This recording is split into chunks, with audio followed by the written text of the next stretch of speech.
র্যাবের একটা ব্যাটালিয়ন আমাকে প্রোটোকল দিয়ে নিয়ে আসছে, কত লক্ষ মানুষকে ঠেলে লাঠি চার্জ করে রক্তাক্ত করে যে আমাকে আনা লাগছে, এটা বোঝানোর মতো না যদি আপনারা না দেখতে পেতেন। পেকুয়ার ভাইয়েরা, তোমরা আজকে ইতিহাস গড়েছ।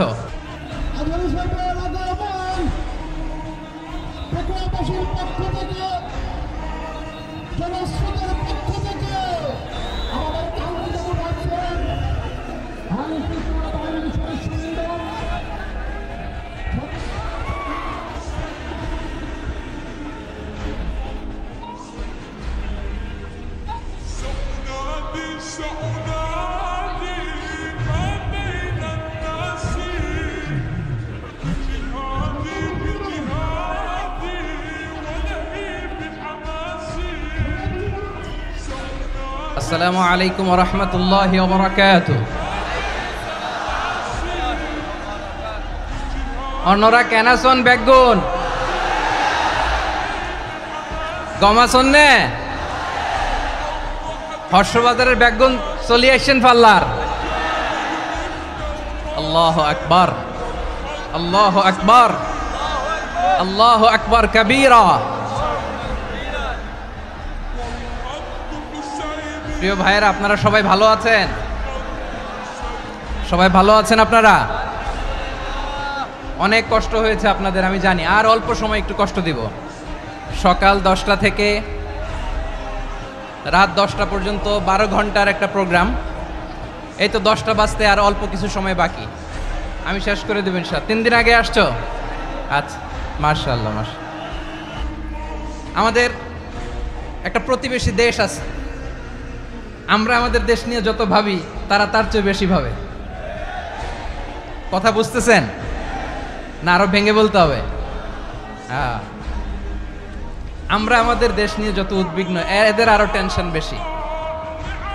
বলেন, আমাদের দেশে শান্তি আছে না নাই? আমরা হিন্দু মুসলিমে কখনো দাঙ্গা লাগে? আসতে বলেন, কেন লাগে?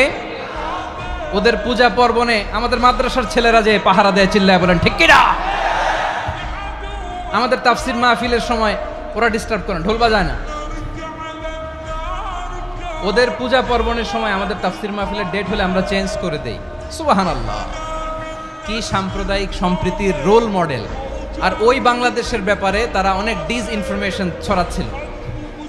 ভারতের অনেকগুলো গণমাধ্যম, আমি জেনারেলাইজ করব না, আমাদের প্রতিবেশী দেশের সব গণমাধ্যমকে আমি দোষ দিতে চাই না।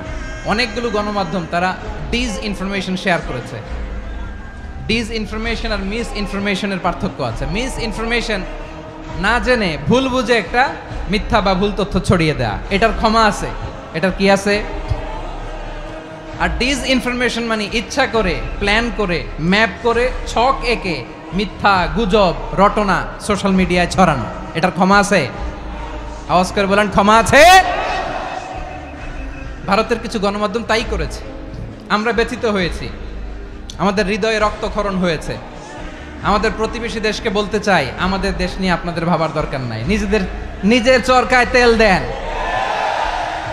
নিজের দেশ নিয়ে ভাবেন।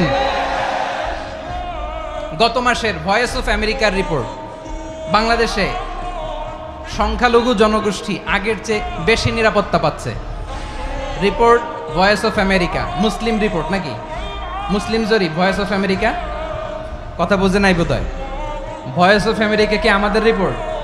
না, ভয়েস অফ আমেরিকার জরিপ, বাংলাদেশের সংখ্যালঘু জনগোষ্ঠী আগের চেয়ে ভালো নিরাপত্তা পাচ্ছে।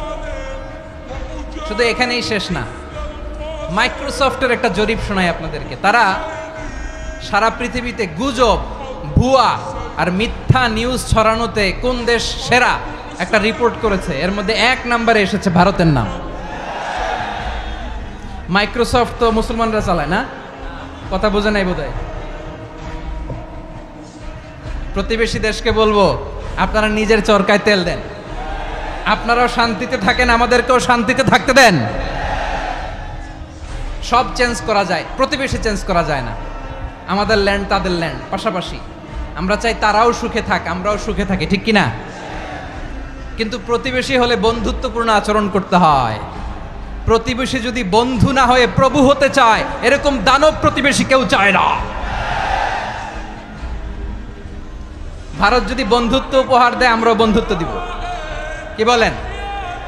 তারা যদি বন্ধুসুলভ আচরণ করে আমরাও বন্ধুত্ব উপহার দেব, কারণ আমাদের পররাষ্ট্র নীতি হচ্ছে সবার সাথে বন্ধুত্ব, কারোর সাথে বৈরিতা নয়। আলহামদুলিল্লাহ বলেন, কত চমৎকার পলিসি আমাদের। আমরা নির্বিবাদী, আমরা বাংলাদেশিরা শান্তিকামী, we are proud of that. এজন্য আমরা গর্ববোধ করি আমাদের পররাষ্ট্র নীতি সবার সাথে বন্ধুত্ব, কারোর সাথে শত্রুতা নয়।